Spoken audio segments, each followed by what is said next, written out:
Agent آئندہ حکومت نہیں کر سکیں گے انشاءاللہ۔ میرے محترم دوستوں، میں سب سے پہلے خطہ ہزارہ کے ان سپوتوں کو، ان اکابرین کو، قوموں قبیلوں کے بڑوں کو جو آج جمعیت علماء اسلام میں شامل ہوئے ہیں، ان کو دل کی گہرائیوں سے خوش آمدید کہتا ہوں اور دعا کرتا ہوں کہ اللہ تعالیٰ ان کے اس فیصلے کو جمعیت علماء اسلام کی تقویت کا سبب اور ذریعہ بنائے اور اللہ تعالیٰ اپنی رضا کا سبب اور ذریعہ بنائے۔ میرے محترم دوستوں،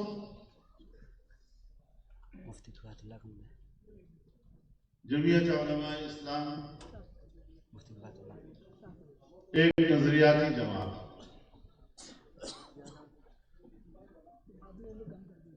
100 سالہ اس کی تاریخ اور اس کی عمر مکمل ہو چکی ہے۔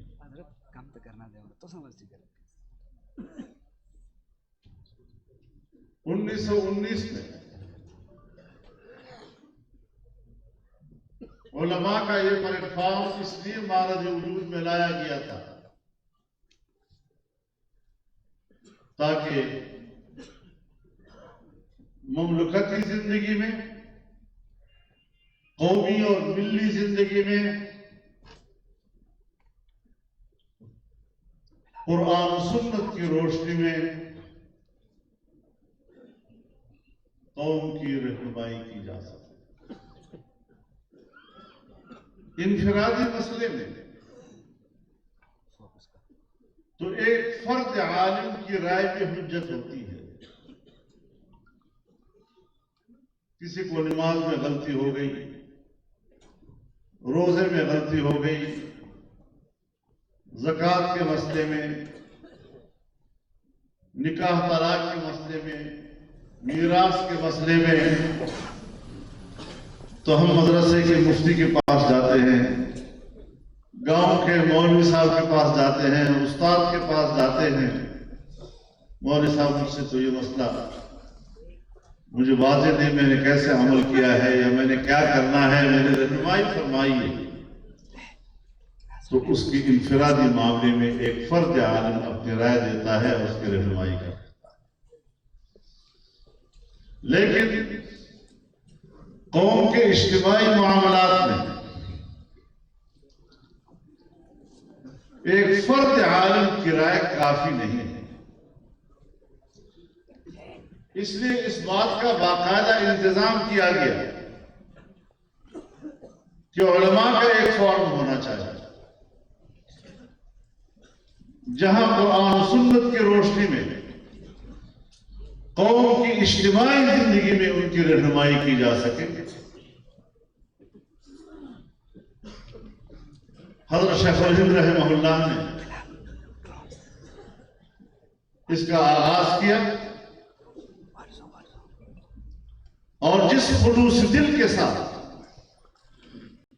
اس سفر کی بنیاد رکھی گئی، آج اسی خلوص کی برکت ہے کہ پاکستان میں جمعیت علماء کو آج قوم کی اور عوام کی حمایت اور اس کا بھرپور اعتماد حاصل ہے۔ میرے محترم دوستو،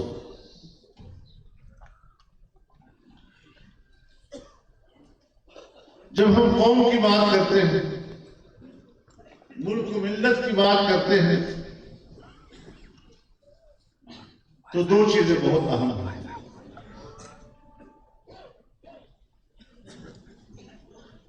پہلی بات امن اور دوسری بات معیشت۔ امن بہت چھوٹا لفظ ہے، 3 حروف کا لفظ، لیکن یہ تمام تر انسانی حقوق کا احاطہ کرتا ہے۔ اور تمام تر انسانی حقوق کے تحفظ کا نام امن ہے۔ اور انسانی حقوق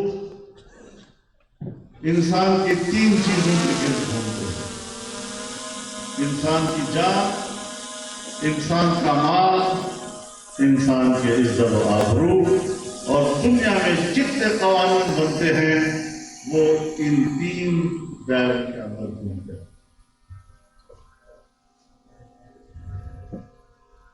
اللہ رب العزت نے جو ہمیں نظام عطا کیا ہے،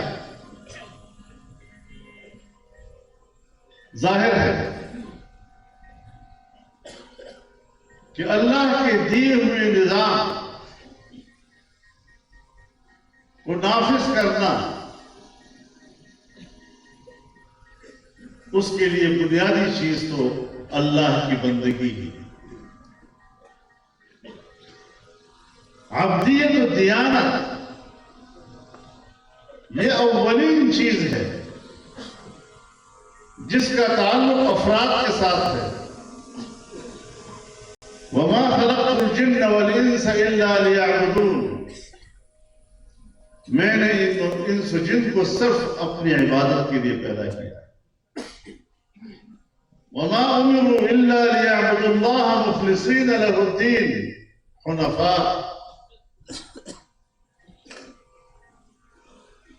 وَيُقِيمُوا الصَّلَاةَ وَيُؤْتُوا الزَّكَاةَ وَذَلِكَ دِينُ الْقَيِّمَةِ۔ عبادت و دیانت یہ ابتدائی کرائیٹیریا ہے، ابتدائی استعداد ہے۔ اب اس کے بعد اللہ نے آپ کو ایک کامل اور مکمل دین عطا کیا۔ اليوم اکملت لکم دینکم، تو ایک تو اللہ رب العزت نے اپنے دین کے کامل ہونے کا اعلان کر دیا، اور پھر فرمایا وَأَتْمَمْتُ عَلَيْكُمْ نِعْمَتِي۔ اتمام نعمت کی خارجی اور ظاہری تعبیر کیا ہوگی؟ ماشاءاللہ ہمارے علماء ہمیں بتاتے ہیں کہ اتمام نعمت کا نام ایک کامل مکمل دین کے اقتدار کا نام ہے، اس کی حاکمیت کا نام ہے۔ اگر اسلام ہے اور اس کی حاکمیت نہیں تو پھر اس کی افادیت لوگوں تک نہیں پہنچ سکتی۔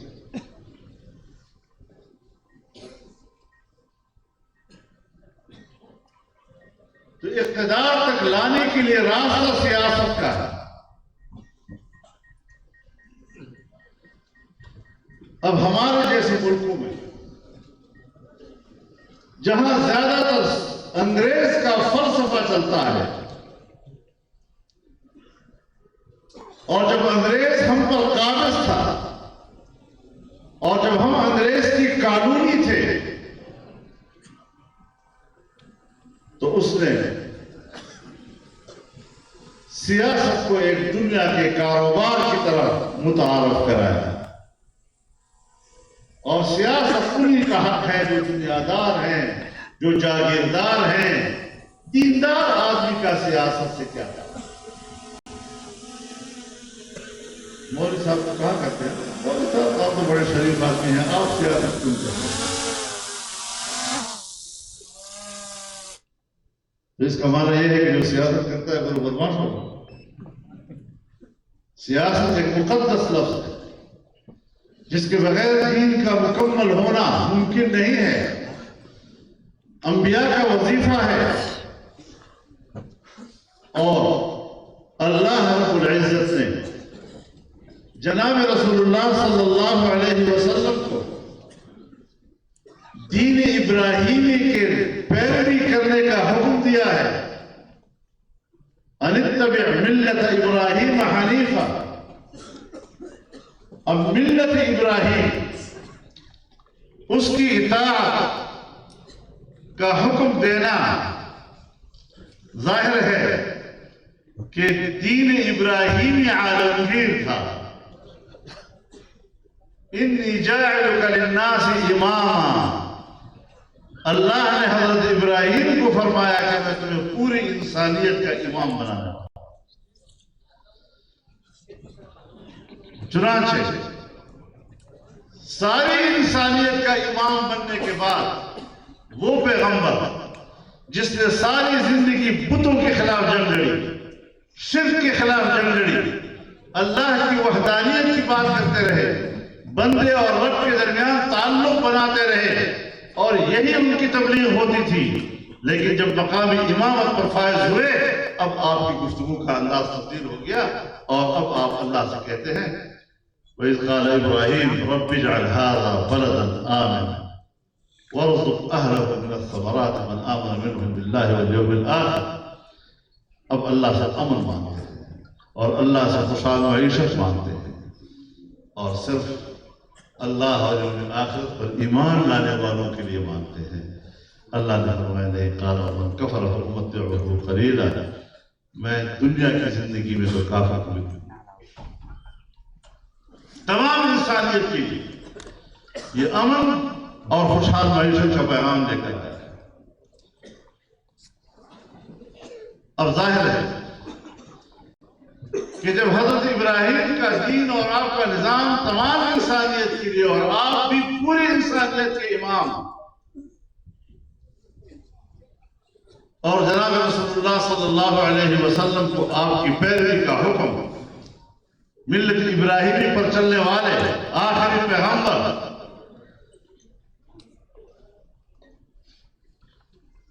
وہ بھی قل یا ایھا الناس انی رسول اللہ الیکم جمیعا، تمام انسانیت کو بتا دو کہ میں تم سب کی طرف اللہ کا پیغمبر بنا کر بھیجا۔ ماشاءاللہ، اب آپ کی نبوت بھی عالمگیر، آپ کا پیغام بھی عالمگیر، ایسے عالمگیر نظام رکھنے والے پیغمبر کو جو امت عطا کی گئی، کنتم خیر امت اخرجت للناس، ایسی امت، سب سے بہترین امت جو ساری انسانیت کی طرف بھیجی گئی۔ اب اس انسانیت کی طرف سارے دین کو پھیلانا اور بھیجنا، اس میں اقتدار کا تصور ہے۔ اللہ تعالیٰ نے قرآن میں دعوت کا لفظ بھی استعمال کیا، اللہ تعالیٰ نے قرآن میں وعظ کا لفظ بھی استعمال کیا، نصیحت کا لفظ بھی شریعت میں استعمال ہوا ہے، لیکن اس مقام پر امر بالمعروف اور نہی عن المنکر کا لفظ استعمال ہو رہا ہے۔ سو امر علماء کرام چاہتے ہیں، عامر کو چاہتا ہے، امیر کو چاہتا ہے، ناہی کو چاہتا ہے۔ کون روک سکتا ہے کسی برائی کو؟ سب سے پہلا کام صاحب اقتدار کا ہے۔ تو ہماری بدقسمتی ہے کہ جہاں پر حکمران اور صاحب اقتدار برائیاں روکنے کا حکم اللہ دیتا ہے اور یہی ذمہ داری اس کو عطا کرتا ہے، وہاں ہمارے ہاں بدقسمتی سے تمام برائیوں کا جڑ ہمارے حکمران ہوا کرتے ہیں۔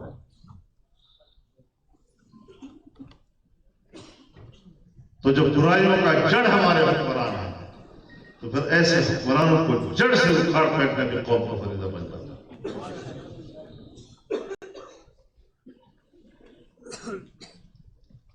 یہ وہ راستے ہیں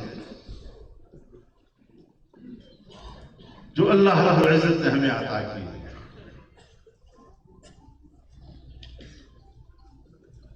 والذین ان مکناہم فی الارض اقاموا الصلاة وآتوا الزکاة وامروا بالمعروف ونہوا عن المنکر، اور وہ لوگ جن کو زمین میں اقتدار عطا کیا گیا،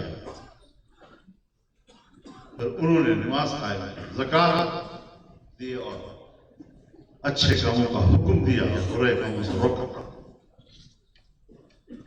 اقتدار دیا صراحت کے ساتھ اللہ تعالیٰ۔ اور ظاہر ہے جہاں عبادت کی ضرورت ہے وہ بنیادی چیز ہے، پھر اجتماعی طور پر سیاست و اقتدار، اور جب مملکت کے اندر وہ نظام برپا ہو جائے تو پھر اس کے لیے ایک دفاعی قوت بھی ہونی چاہیے، جس کو آج کے دور میں ہم اپنی فوج کہتے ہیں، تاکہ اس کا تحفظ کیا جا سکے، اس کے سرحدات کا تحفظ ہو سکے۔ وَأَعِدُّوا لَهُم مَّا اسْتَطَعْتُم مِّن قُوَّةٍ وَمِن رِّبَاطِ الْخَيْلِ تُرْهِبُونَ بِهِ عَدُوَّ اللَّهِ وَعَدُوَّكُمْ۔ پھر دشمن کے مقابلے میں جتنا آپ سے ہو سکے اپنی طاقت بڑھاؤ، پھر اسلحے کی طاقت بھی بڑھا دی، ایک بھی طاقت بھی بننا ہے۔ آج اگر امریکہ کہتا ہے اور اس کے مغربی اتحادی کہتے ہیں کہ انسانی حقوق کے کوئی سرحدات نہیں، اور جہاں پر بھی انسانی حق کا مسئلہ پیدا ہوگا ہمیں وہاں سے دوڑ کر اس ملک میں مداخلت کرنے کا حق حاصل ہے، ہم بھی مانتے ہیں انسانی حق ہے، لیکن آپ صرف انسانی حق کی بات کرتے ہیں۔ ہمارا عقیدہ یہ ہے کہ اللہ کا دین اسلام کی بھی کوئی سرحدات نہیں ہے، پوری کائنات پر اس کو نافذ ہونے کا حق حاصل ہے۔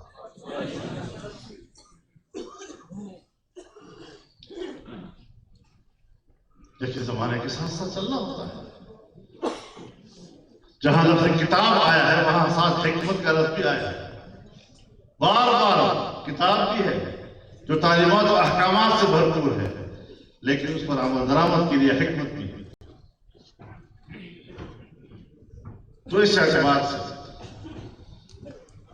ایک طالب علم کے طور پر میں یہ سمجھتا ہوں کہ کسی بھی ریاست کے لیے سب سے اہم چیز متمدن دنیا کے اندر اس کی مستحکم معیشت ہوا کرتا ہے۔ کسی زمانے میں کسی ریاست کی بقا کا مدار عسکری قوت پر ہوا کرتا تھا، وہ قبائلی ماحول ہوتا تھا، لیکن آج کے متمدن دور میں خوشحال معیشت، انسانی حقوق کا تحفظ، یہ بنیادی چیز ہوا کرتی ہے۔ ہمارے ہاں بھی آج کل قومی سلامتی پالیسی بنائی جائے، نیشنل سیکورٹی پالیسی۔ کس چیز کی national security policy? National policy بن رہی ہے پارلیمنٹ بے خبر، اور پارلیمنٹ کو اسی لیے بے خبر رکھا جا رہا ہے کہ وہ بھی اس بات کا اعتراف کر رہے ہیں کہ یہ پارلیمنٹ ہے جعلی، اس کو اعتماد میں لینے کی ضرورت نہیں ہے۔ ورنہ کہاں اتنی بڑی پالیسی ابھی تک خفیہ بھی رکھی گئی ہے، کہتے ہیں دھیرے دھیرے قوم کے سامنے آئے گی، دھیرے دھیرے۔ اب ہمارے ذہنوں میں طالب علم کے طور پر سوالات کہ ہمارے ملک کے اندر جو ہماری ماضی کے اندر نیشنل سیکورٹی پالیسی رہی ہے، اگر ہم جنرل ایوب کے دور کو دیکھیں، ہمارے 3 دریائیں اس نے ہندوستان کو بیچ دی، اور بقیہ دریاؤں کے لیے بھی کوئی بین الاقوامی پابندی ہندوستان پہ نہیں ہے، اور وہ دریاؤں پہ ڈیم بنائے جا رہے ہیں، اور وقت آئے گا کہ آپ کا پنجاب بنجر ہو جائے گا۔ ہمارے قوم کی معیشت کا مستقبل تاریخ کر کے ہمارے دریاؤں کو کس قیمت پر بیچا گیا، کیا یہ تھی ہماری قومی سلامتی پالیسی؟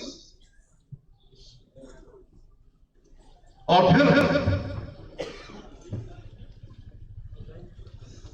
اسی قومی سلامتی پالیسی کے تحت ہم نے بنگال میں فوجیں بھیجی،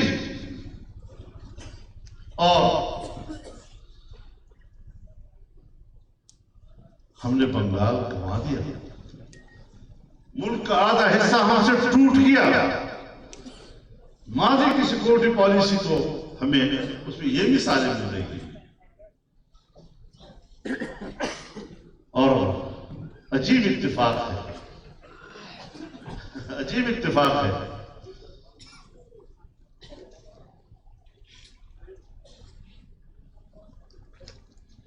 کہ ہندو حکمران کے سامنے بھی نیازی سرنڈر ہوا تھا، اور آج بین الاقوامی مالیاتی اداروں کے سامنے بھی ایک نیازی سرنڈر ہو رہا ہے۔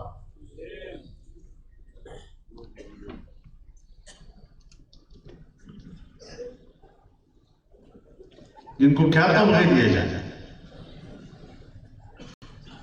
ہمارے ملک میں ایسے لوگوں کو بھی تمغے جرأت دیے جاتے ہیں، ایسے لوگوں کو بھی تمغے بصارت دیے جاتے ہیں، ان کے سینوں پر بھی تمغے سجائے جاتے ہیں۔ ماضی کی سیکورٹی پالیسی پر ہمیں یوں لگا ہم نے کارگل پہ حملہ کیا اور کارگل کے محاذ پر جنگ چھیڑی، یہ بھی کیا ہماری ایک سلامتی کی پالیسی کا ہے؟ بین الاقوامی فورم پر جب ہم بیٹھیں گے تو پھر میں اور آپ جواب دے نہیں ہیں، ریاست جواب دے۔ اور اگر ریاست سے کوئی سوال کرے گا کہ پاکستان ایک ریاست ہے جس کا ایک کردار یہ ہے کہ اس کا وزیر اعظم ہندوستان کے وزیر اعظم کو لاہور میں استقبال کرتا ہے، اور ہندوستان کا وزیر اعظم بس میں آتا ہے، مینار پاکستان پہ کھڑے ہو کر پاکستان کو ایک حقیقت کے طور پر تسلیم کرتا ہے، اور اس کے 10 دن بعد کرگل پر حملہ ہوتا ہے، ایک جنرل کی قیادت میں ہوتا ہے، ایک ملک کے دو متضاد کردار۔ کیا اس طرح متضاد کردار یہ ہے پاکستان کی سیکورٹی پالیسی کا نام؟ میں آج پوچھنا چاہتا ہوں کہ وہ کشمیر کہ ایک زمانے میں ہمیں کہا جاتا رہا کہ کشمیر کی سرحد پر ٹینشن ہے، بہت زیادہ تناؤ ہے، تو ہم نے سوال کیا کہ ہندوستان ایک یونین ہے یا 2 یونین ہے؟ تو ظاہر ہے ایک یونین ہے، ایک ہی ملک ہے۔ اب ایک ہی ملک ایک سرحد پر اور ایک سیکٹر پر تناؤ ہے، اور پنجاب کے سیکٹر پر کرتارپورہ میں ہم وہاں کے لیے سہولتیں مہیا کر رہے ہیں۔ یہ 2 متضاد کردار ایک ہی ریاست کے، کیا اس کو ہم سیکورٹی پالیسی قرار دیں؟ اب بنیادی بات یہ ہے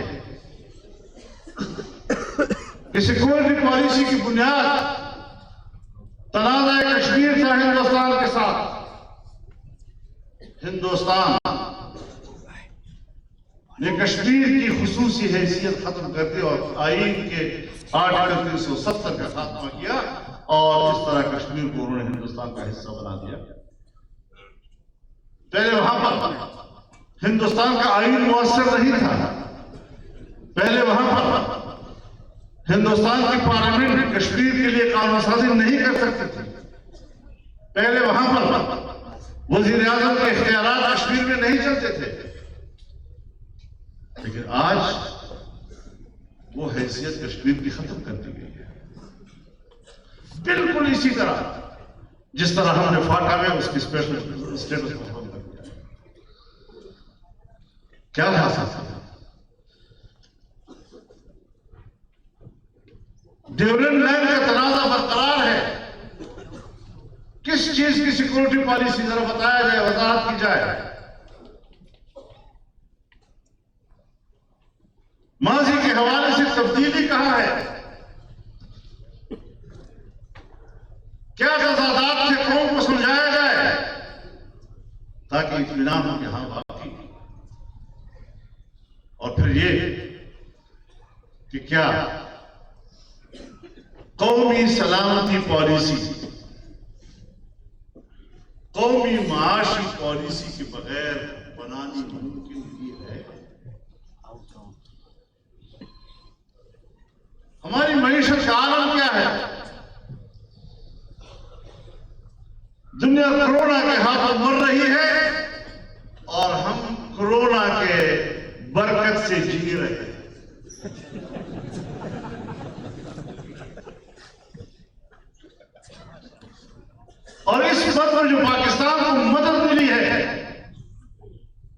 گزارا چل رہا ہے اور حساب کتاب کوئی نہیں. حساب و احتساب سے مارا کرا. ہمارے پڑوس میں ہندوستان جس کا سالانہ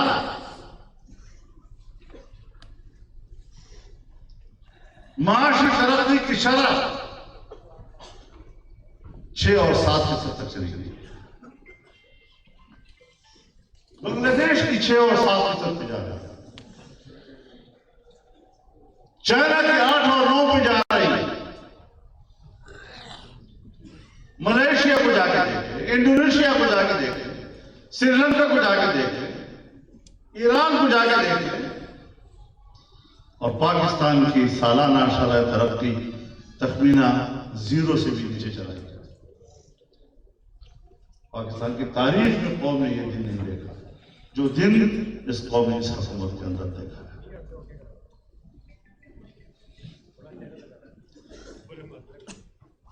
ہم کہتے ہیں چائنا ہمارا دوست, ایسا دوست کہ جس کی دوستی ہمالیہ سے بلند, جس کی دوستی سمندر سے گہری, جس کی دوستی شہد سے میٹھی, جس کی دوستی لوہے سے مضبوط. 70 سال تک ہم یہ درس قوم کو دیتے رہے, نئی نسلوں کو دیتے رہے. آج جب چائنا کی اور پاکستان کی دوستی اقتصادی دوستی میں تبدیل ہوئی اور سی پیک کا منصوبہ پاکستان میں آیا, 70 ارب ڈالر کی انویسٹمنٹ اس نے پاکستان میں کرنا چاہیے. یہاں سے استدعا کیا ہے 35 ارب ڈالر صرف بجلی کی پیداوار بڑھانے کی مد میں اسے لگایا. یہ ہے ہماری اقتصادی پالیسی کہ ایک ایسے دوست اور اس دوست کی اتنی بڑی انویسٹمنٹ, اتنی بڑی سرمایہ کاری آج ہم نے اس کو خاک میں ملا. اور ہمارا جعلی وزیر اعظم جاتا ہے, یہ تو فلسفے پر کرتا ہے نا. جب کوئی بونگی مارتا ہے کیسے میرا فلسفہ میرا ویژن ہے, اب کیا کریں گے. وہاں جا کر کہتا ہے پاکستان میگا پروجیکٹس کا متحمل نہیں. ہم تو میڈیم لیول اور مائکرو لیول کا کاروبار کرنا چاہتا ہے. مجھ جیسا کہ معیشت سے نابلد بھی اتنا تو جانتا ہے کہ مائکرو لیول کی کاروبار یہ فرد کا فرد کے درمیان معاملہ ہے. ایک آدمی کہتا ہے میں مرغی بیچتا ہوں, دوسرا کہتا ہے ہاں یہ پیسے لے رہے ہیں. انڈا بیچتا ہے انڈا خریدتا ہے, کٹا بیچتا ہے کٹا خریدتا ہے, ایک پلاٹ بیچتا ہے پلاٹ خریدتا ہے, گھر بیچتا ہے گھر خرید لیتا ہے. پبلک ٹو پبلک آپس میں معاملات. اس کے بین الاقوامی کاروبار سے کیا تعلق ہے؟ میڈیم لیول کا پبلک اور ریاست کے درمیان کہ کاروبار کے ایک ایسے لیول پر آپ جاتے ہیں جہاں آپ ایک یونٹ بناتے ہیں, آپ بینک سے قرضہ لیتے ہیں, اسٹیٹ آپ کو قرضہ مہیا کرتا ہے. لیکن میگا پروجیکٹس کے لیے تو جو ہمارے ملٹی نیشنل کمپنیاں ہوتی ہیں, بین الاقوامی کمپنیاں آتی ہیں, وہ انویسٹ کرتی ہیں. اور اس سے نہ امریکہ بے نیاز ہے, نہ یورپ بے نیاز ہے, نہ چین بے نیاز ہے, کوئی بے نیاز نہیں ہے. اب ایک رواں جس کو آن گوئنگ پروجیکٹ کہتے ہیں, کبھی کسی حکومت میں یہ ضرورت نہیں ہوئی کہ ایک چھوٹی سی اسکیم جو پچھلی حکومت نے اس کے لیے پیسے جاری کیے ہوں اور اس پر کام شروع ہو اور اگلی حکومت کو یہاں پر ہم نے بین الاقوامی سرمایہ کاری کا راستہ روکا ہے. اس سے بڑا جرم بھی کسی حکومت کا اور ہو سکتا ہے. میں اس کو نااہلی سے تعبیر نہیں کرتا, میں اس کو قومی جرم کی حیثیت سے دیتا ہوں, جسے ملک کی معیشت کو بیڑا کرتا ہے. لوگوں کو نہ کھلا سکتے ہو نہ پلا سکتے ہو, اور لوگ ہیں کہ بھوک کے مارے وہ خودکشیاں کر رہے ہیں اور اپنے بچوں کو ذبح کر دیتے ہیں, بچوں کو دریا برد کر دیتے ہیں اور کہتے ہیں ہم سے ان کی بھوک نہیں دی. عام آدمی کی قوت خرید جواب دے چکی ہے. تو ظاہر ہے کہ ہر 6 مہینے 8 مہینے کے بعد ایک بڑا بول بولنا ہوتا ہے. قوم کہے ہاں کچھ شاید ہو رہا ہے, کچھ امید رکھتے سے آدمی بولتا ہے. بابا ان باتوں سے اب کچھ نہیں ہوگا. اب ہم تجھے پہچان چکے ہیں, تیری اہلیت کو پہچان چکے ہیں. پہلے تو ناجائز حکمران تھا, اب تو نالائق حکمران.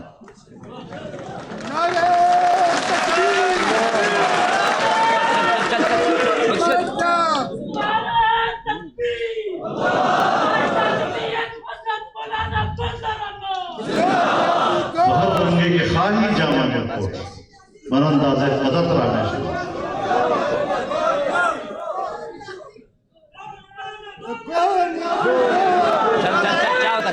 چاہ مرشد کیا ہوتا نا کیا ہوتا چاہ. میں ایک بات آپ سے کہنا چاہتا ہوں, میرے دوست کو بات سنو. جس طرح صوبے میں بلدیاتی الیکشن کے پہلے مرحلے میں آپ نے گو نیازی کے نعرے کو سچ بنا کر دکھایا ہے, اب اگلے مرحلے میں بھی آپ نے یہی کام کرنا ہے.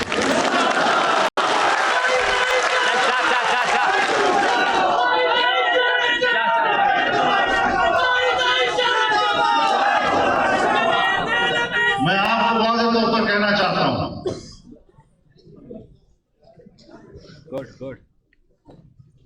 مانسیرا اور ہزارہ کے تمام ذمہ دار لوگ یہاں بیٹھے ہوئے ہیں. میرے پاس ان کے ذمہ دار لوگ آئے ہیں اور مجھے کہا آپ جو کہتے ہیں وہ سچ ہے. اگر آپ کہتے ہیں یہودی ایجنٹ ہے تو ہم بھی کہتے ہیں ہاں یہ بات آتی ہے. اگر آپ کہتے ہیں مغربی تہذیب کا نمائندہ ہے اور ہمارے مشرق اور اسلامی تہذیب کے ساتھ تصادم میں وہ ان کی نمائندگی کر رہا ہے, یہ بھی آپ. لیکن ہمیں پیسے چاہیے, وہ یہودیوں کی یاری کے بغیر نہیں چل سکتا. اور دوسری بڑی خطرناک بات مجھے کہا کہ وہ اسلامی تہذیب کو پیسہ نہیں دیں گے, وہ نوجوان کی فکر اور ان کی تہذیب و تمدن کو تبدیل کرنا ہوگا. اور کہتے ہیں کہ پشتون بیلٹ میں چونکہ مذہب کی جڑیں گہری ہیں, اس لیے مذہب کی ان گہری جڑوں کو اکھاڑنے کے لیے ہمارے پاس اس سے زیادہ مناسب اور آدمی نہیں. یہ کس بات سے ہمیں ورغلاتا ہے؟ کبھی ریاست مدینہ کا نام لے لیتا ہے, اس کی شکل دیکھو ریاست مدینہ کوئی مناسبت ہے؟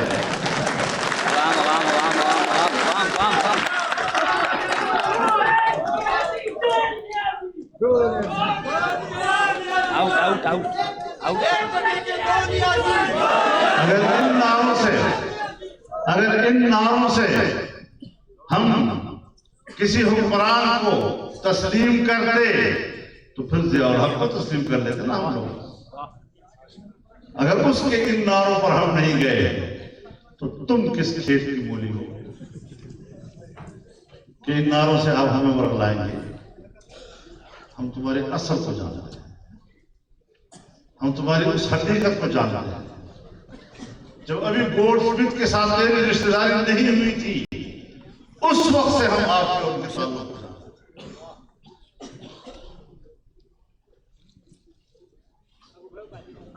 آج ایک نااہل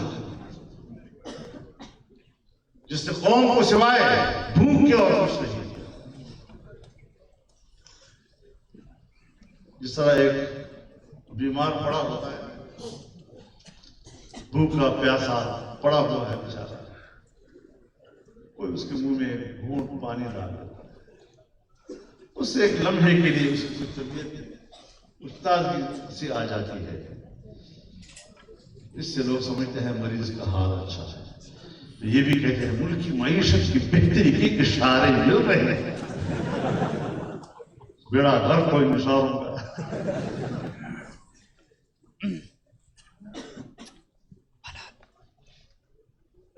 اب ہم نے کیا کیا؟ ہم نے اس ملک کو دوبارہ اٹھانا کیسے؟ ہم نے اپنے دوستوں کا اعتماد کیسے بحال کرنا ہے؟ آپ نے اسٹیٹ بینک کو بس ایک حکومت کا اور پاکستان کی ریاست کا اختیار ختم کر دیا ہے۔ ایک بل اسمبلی میں آیا کہ جس کے نتیجے میں پاکستان کی معاشی پالیسی بین الاقوامی مالیاتی اداروں کے ہاتھ میں چلی گئی، IMF کے ہاتھ میں چلی گئی، اس کے بعد بھی آپ سمجھتے ہیں کہ پاکستان ایک آزاد ریاست کی حیثیت سے سانس لے سکے گا؟ اور عجیب بات یہ ہے کہ یہ بل بھی اس کی تفصیلات بھی پبلک سے چھپائی جا رہی ہے، کوئی بحث نہیں کرائی گئی، بلڈوز کیا گیا اس کو۔ تو ایسی صورتحال میں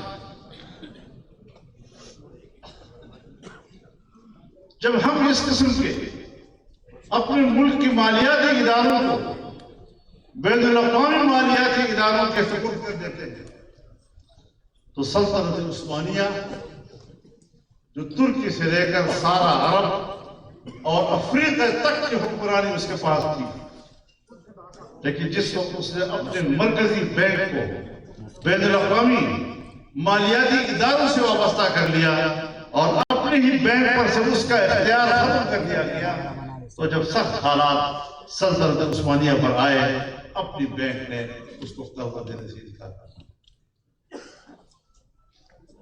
اب اس کے بعد کیا ہوگا وہ آگے کی بات ہے۔ میں آپ کو بتانا چاہتا ہوں کہ جولائی 2019 سے اس وقت تک ہمارے اسٹیٹ بینک نے اس حکومت کو 1 روپے کا قرضہ نہیں دیا۔ جب ابھی یہ قانون پاس نہیں ہوا تب یہ حال ہے ہمارا کہ ہمارا مالیاتی ادارہ مرکزی بینک پاکستان کی حکومت کو قرض نہیں دے رہا۔ اور تعجب کی بات یہ ہے کہ 5 وزیر خزانہ ہم نے تبدیل کر لیے، تو اتنے کامیاب لوگ، ایک آتا ہے دوسرا چلا جاتا ہے، دوسرا آتا ہے تیسرا، اور اس طرح ہم تبدیل کر رہے ہیں، لیکن اسٹیٹ بینک کے جو صدر ہے اس کو ہم تبدیل نہیں کر رہے۔ کیوں؟ وہ IMF کا ملازم ہے، جس نے پہلے مصر کی معیشت سے بیڑا غرق کیا اور وہ پاکستان کی معیشت کو تباہ کرنے کے لیے یہاں پر تعینات ہے، اس کو تبدیل نہیں کیا جا سکتا۔ کیسے مستحکم پالیسی آئے گی؟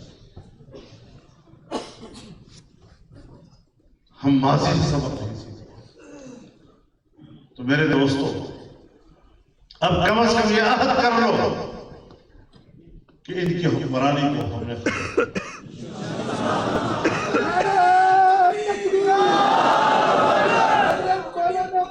اور میں آپ کو یہ بھی بتا دوں، جمعیت علماء اسلام ایک ایسی سیاسی جماعت ہے کہ آپ یہ نہیں کہہ سکتے، اور پاکستان کا کوئی شہری یہ نہیں کہہ سکتا کہ ہم نے جو موقف 2018 کی جولائی کے الیکشن کے ایک ہفتے کے اندر ہم نے لیا تھا، اس میں ہم نے کوئی تھوڑا سا جھول بھی دکھایا۔ اپنی پالیسی میں استحکام اور مستحکم پالیسیوں کے تحت ایسے ناجائز حکومت کا مسلسل مقابلہ کرنا، کسی قسم کا جھول ہماری پالیسی میں نہ آنا، اس استقامت اور اس استحکام نے آج عوام میں آپ کا اعتماد بحال ہو گیا ہے. لوگ آپ سے امید رکھ رہے ہیں اور ہم نے کوشش کرنی ہے کہ ہم عوام کی امیدوں پر پورا اتر سکیں، ان کی توقعات پر پورا اتر سکیں، ملک کی معیشت میں بہتری لا سکیں. اسی لیے میں نے ایک جلسے میں کہا تھا کہ مسئلہ یہ نہیں ہے کہ ملک ڈوب گیا،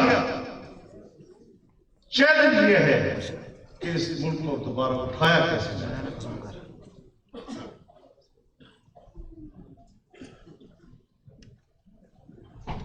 میں نے جب یہ تقریر کی تو ہمارے ایک دوست ہیں، اس سے یوں سینے پہ ہاتھ مارا جلسے میں کہ ہم ٹھیک کریں گے.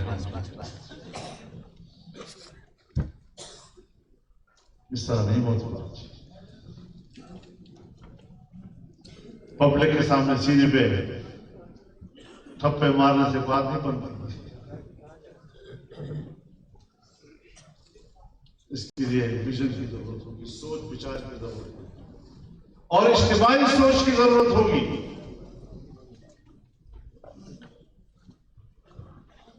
اب یہ چیز ایسی نہیں ہے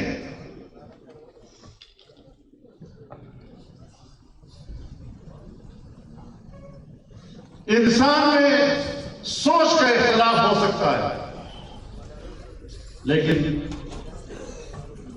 ایک واقعے کا تو کوئی انکار نہیں کر سکتا.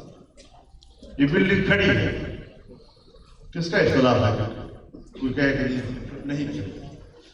اور اگر بلڈنگ گر جائے تو کون اختلاف کرے گا؟ ایک کہے گا کہ نہیں گری، دوسرے کہے گا گری ہے. بھوکا ہے، بھوک پہ کون اختلاف کرے گا؟ پیاس ہے، پیاس پہ کون اختلاف کرے گا؟ لہذا اس ملک کو ڈبو دیا گیا ہے اور اس کا ادراک ہماری اسٹیبلشمنٹ کو بھی کرنا چاہیے، ہماری بیوروکریسی کو بھی کرنا چاہیے. یہ جو مسلسل اس طرح کے ملک دشمن اقدامات اور ملک دشمن پالیسیاں اور عوام کش معیشت معاشی پالیسیاں، اس کے باوجود بھی اگر ایسے حکمرانوں کے پشت پر کسی کا ہاتھ ہے تو پھر وہ عوام کے مقابلے میں کھڑا ہے. اب وہ پاکستان کے مقابلے میں کھڑا ہے، وہ اپنے آپ کو پاکستان کا محافظ کہلانے کا حقدار نہیں. حقائق کو تسلیم کریں، عوام کو ساتھ لے کر جائیں. سیاسی پارٹیاں ہیں، ہم سب مل کے چل رہے ہیں. کسی نے اگر ہمیں چھوڑا ہے تو ہم نے اپنی توانائیاں اس کی طرف توجہ نہیں دی.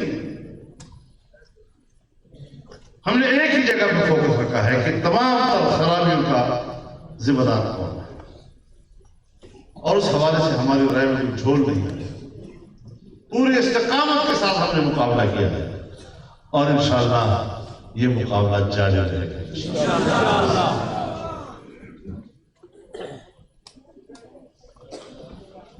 اب جب ان کو ہار ہو گئی اور پہلے مرحلے میں ان کو شکست کا سامنا کرنا پڑا، اب بدحواسی میں انتظامیہ کو تبدیل کیا جا رہا ہے. ڈی سی تبدیل ہو رہے ہیں، ایس پی تبدیل ہو رہے ہیں، اے سی تبدیل ہو رہے ہیں. اور بھلا یہ آپ میں وہاں تقرر نہیں کروں گا اور خبردار یہ تحصیل مجھے مل جانی چاہیے، یونین کونسل مجھے مل جانی چاہیے، اس قسم کے حد پہ یہ اب نہیں چلیں گے. گاندھی کے وہ سارے قصے اب تمام ہو چکے ہیں اور انشاءاللہ انتظامیہ بھی اس قسم کی حماقت نہیں کرے گی، اور اگر کرے گی تو پھر اس کی سزا بھی پائے گی. تو میرے محترم دوستوں، اب کیا خیال ہے؟ اگلے مرحلے کے لیے ہزارہ تیار ہے؟ بھرپور طور پہ تیار ہے؟